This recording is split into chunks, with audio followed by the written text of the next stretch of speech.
Assalamualaikum murid-murid tahun 4 sekalian. Hari ini sambung lagi pembelajaran kita subjek faraid.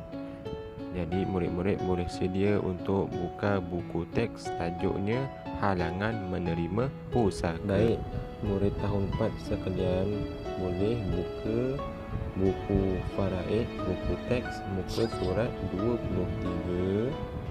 Okey, tajuk pelajaran 4, halangan menerima pusaka. Jadi hari ini sesi pembelajaran kita sudah sampai ke tajuk yang terakhir dalam pelajaran faraid, iaitu halangan menerima pusaka. Apakah yang dimaksudkan dengan halangan menerima pusaka? Halangan ni maksudnya adalah seorang pewaris tidak dapat menerima harta ataupun terhalang daripada mendapat harta si mati. Jadi apakah perkara yang terhalang itu? Okey, jadi mari sama-sama kita lihat 4.1 perkara yang menghalang daripada menerima pusaka. Dia ada 4 perkara, terdapat 4 perkara yang awak akan tahu dan yang kita akan pelajari. Jadi hari ini Ustaz nak sentuh satu sahaja dulu, iaitu yang pertama, membunuh. Apakah yang dimaksudkan dengan membunuh? Iaitu menghilangkan nyawa seseorang, iaitu nyawa si mati lah. Okey. Jadi dia ada 4 poin yang penting yang perlu awak tahu. Alif, membunuh mewaris. Mewaris ni apa? Orang mati meninggalkan harta. Kalau maurus tu harta yang ditinggalkan. Kalau waris iaitu orang yang mendapat harta si mati. Jadi awak kena perhatikan ni, kita dah belajar dalam tajuk yang pertama, tak silap Ustaz. Jadi kena lihat betul-betul. Dia ada perbezaan baris tu, maurus dengan mewaris. Huruf sama tapi ejaan dia punya baris lain. Jadi baris lain, dia punya pengertiannya pun lain. Jadi membunuh mewaris ni iaitu membunuh si mati yang meninggalkan harta tu. Orang yang mati atas tinggal harta, sama ada sengaja atau tidak. Maksudnya waris mungkin telah membunuh ayahnya ataupun ahli keluarganya, yang mana kalau dia mati sepatutnya dia dapat harta, tapi disebabkan dia membunuh, sama ada sengaja dengan niat nak membunuh ataupun tidak sengaja.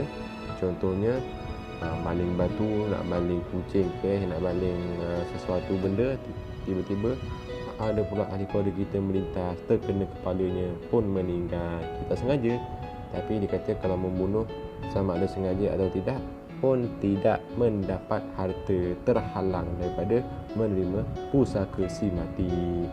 Yang orang yang menjatuhkan hukuman bunuh kepada mewaris seperti hakim. Contohnya ahli keluarga si mati kerjanya sebagai seorang hakim yang memerintahkan untuk seseorang itu dilaksanakan hukuman mati. Jadi tiba-tiba keluarganya pula yang membuat kesalahan kena hukum mati, dia yang menetapkan hukuman mati itu. Jadi dia sebagai seorang ahli keluarga tak dapat menerima pusaka sebab dia yang menetapkan hukuman mati kepada mewaris yang meninggalkan harta. Faham? Yang tak, orang yang menjalankan hukuman bunuh mewaris. Contohnya ada kita kerja sebagai seorang yang kat tali gantung tu, dia tukang tarik tali tu, tali tu bila kan hukuman gantung sampai mati tu kan ada tali tu kan. Jadi mungkin ahli keluarga yang tu, dia memang kerja dia macam tu, kena pula hukuman kepada mewaris yang membuat kesalahan, kena hukum mati, dia yang melaksanakan hukuman. Jadi dia pun terhalang daripada menerima pusaka. Walaupun dia yang menjalankan hukuman, dia tak bunuh, tapi dia yang menjalankan hukuman, jadi tidak boleh. Yang seterusnya, orang yang menjadi saksi dalam kes bunuh.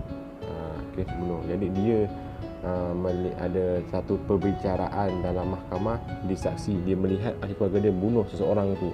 Jadi dia pergi kat mahkamah, dia pun saya saksi, dia melakukan kesalahan bunuh orang, jadi dia kena hukum bunuh. Yang kena hukum bunuh tu keluarga dia. Patutnya kalau dia mati dapat harta, tapi sebab awak jadi saksi perbuatan membunuh dia itu, jadi awak tidak dapat saksi kan, iaitu membunuh sengaja atau tidak. Yang lepas orang menjatuh hukuman bunuh, yang menjatuhkan hukuman bunuh iaitu hakim. Lepas tu orang yang menjalankan hukuman bunuh dan orang yang menjadi saksi dalam kes bunuh. Jadi yang pula awak tahu ada dalam nombor 1 ni, daripada 4 perkara yang terhalang ni, ada 4 poin penting yang pula awak faham dan awak jelas. Okey, jadi sabda Nabi Muhammad sallallahu alaihi wasallam, laisa lil qatili minal mirathi syai', riwayat Nasa'i, Imam Nasa'i.